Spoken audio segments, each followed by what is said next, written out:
En las mañanas con uno.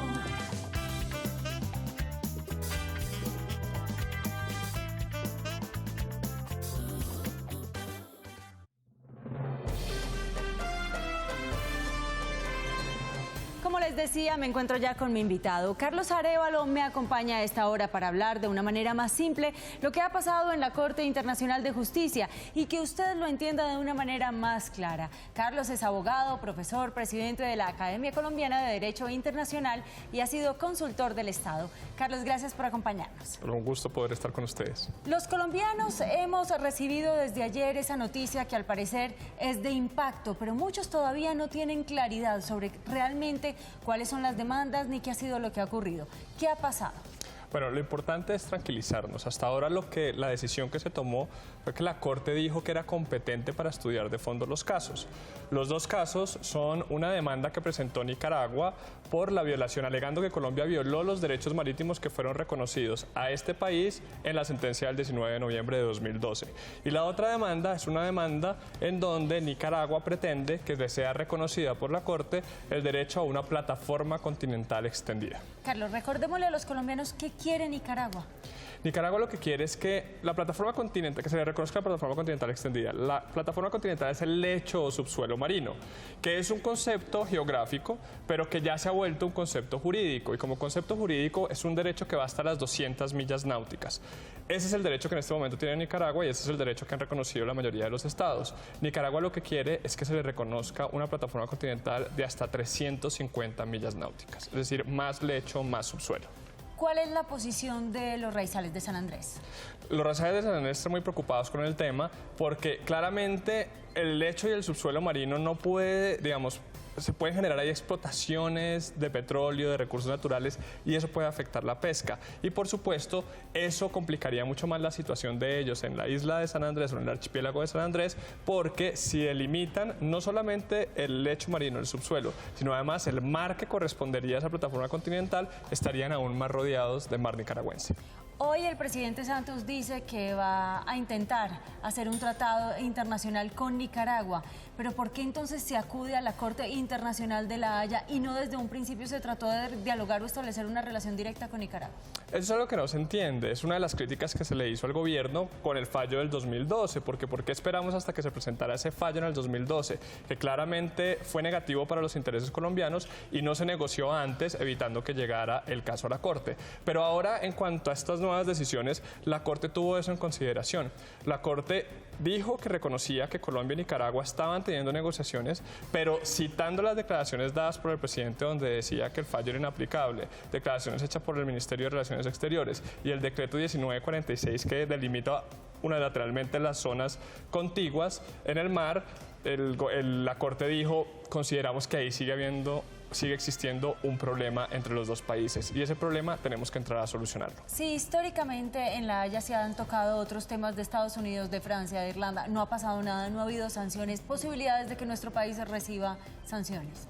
En realidad, y la pregunta es una pregunta muy importante, es si un Estado no cumple con una sanción, ¿pasa algo? Claro, el mecanismo ideado por la Carta de las Naciones Unidas para hacer cumplir las decisiones que se toman en la Corte Internacional de Justicia es ir al Consejo de Seguridad de las Naciones Unidas. Nosotros no somos Estados Unidos, no somos Francia, no somos el Reino Unido. ¿Por qué? Porque ellos son miembros permanentes del Consejo de Seguridad y como miembros permanentes tienen que estar de acuerdo los 5 miembros permanentes o de lo contrario no se puede adoptar una decisión. Si uno de ellos no está de acuerdo, Francia, Estados Unidos o Inglaterra, o el Reino Unido, entonces la decisión no se puede tomar. En el caso de Colombia, eso no pasaría. Si los países están de acuerdo con sancionar a Colombia por no cumplir, nos pueden llegar a sancionar. ¿Por qué hoy están asociando de pronto la vinculación de la ONU con el posconflicto y con esta asesoría que nos va a brindar con lo que pasó en La Haya? Porque demuestra la posición, sobre todo la posición del gobierno, la reacción que tiene a un fallo, de nuevo, hay que decirle a los colombianos, un fallo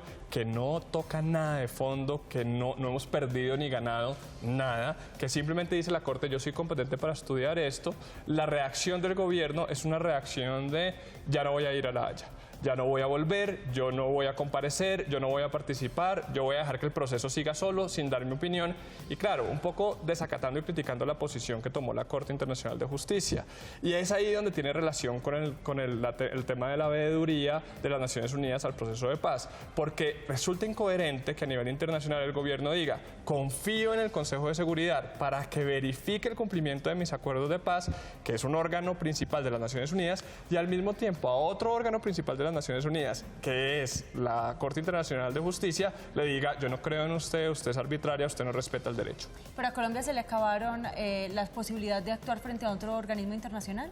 No, de hecho puede seguir actuando ante la Corte Internacional de Justicia y ser representada en el fondo, o puede negociar un tratado si resulta ser efectiva la negociación con el Estado, o incluso puede voluntariamente, si el otro Estado también está de acuerdo, ir a cualquier otro de los mecanismos de solución de controversias. Lo que pasa es que sí, Colombia tenía un tratado americano que recibía el nombre además de Pacto de Bogotá, que era un mecanismo que preveía varias formas de solucionar pacíficamente controversias. Y ese es un tratado que desde el 27 de noviembre de 2012 Colombia denunció y que se hizo efectivo el 27 de noviembre de 2013, es decir, ya no hacemos parte de ese acuerdo general entre varios países del hemisferio para solucionar pacíficamente nuestras controversias. Cuando en este momento es más desfavorable que favorable la imagen del presidente Juan Manuel Santos, pero al amanecer de hoy los sectores políticos se han unido de manera positiva frente a este tema con la reacción del presidente Juan Manuel Santos, ¿qué pasa ahí? ¿Cuál es el balance en el día de hoy? Si ustedes ven las declaraciones del gobierno, han sido unas declaraciones que se han enfocado más en el tema de la plataforma continental extendida. Y es que el tema de la plataforma continental extendida, eso tiene sentido, es lo que más preocupa a los colombianos. Porque que son sería esas perder más de 200 millas, más las 200 millas. 150 más. Sería perder más mar o perder más derechos que en este momento podemos nosotros explotar.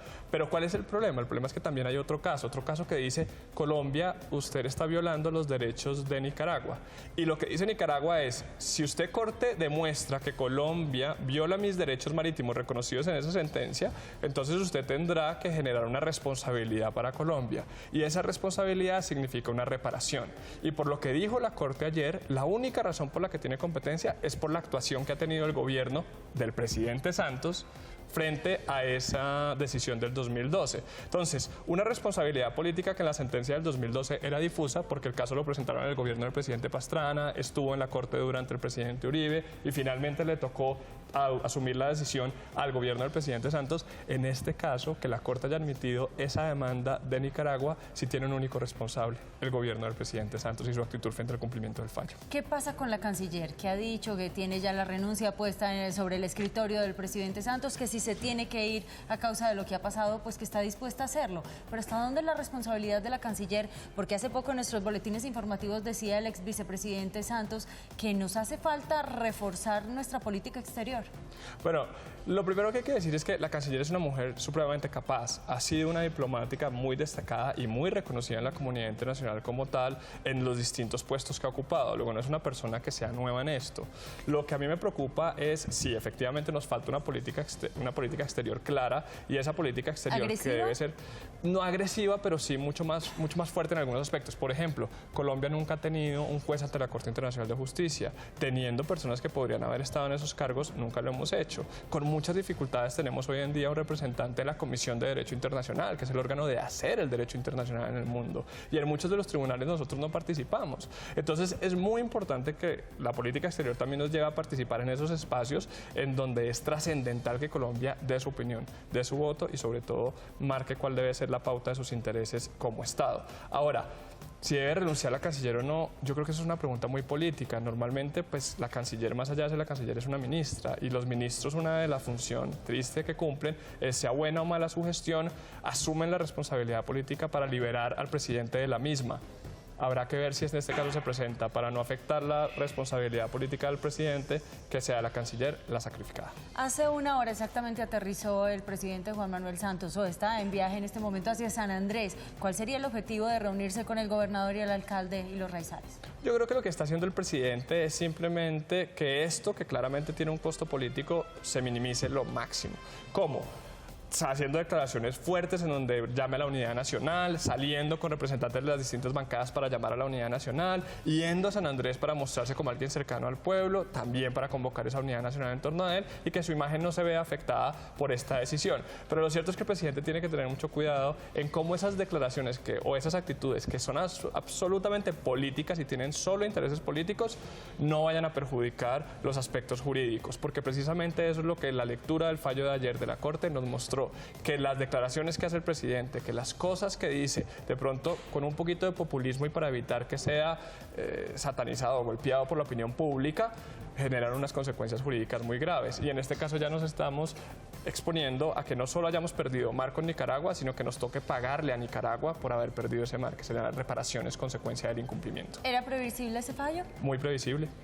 Supremamente previsible. De hecho, me parece no muy creíble que el gobierno colombiano no lo creyera. Era peleable, muy peleable. Y si uno lee las objeciones preliminares planteadas por el gobierno, fueron muy bien hechas.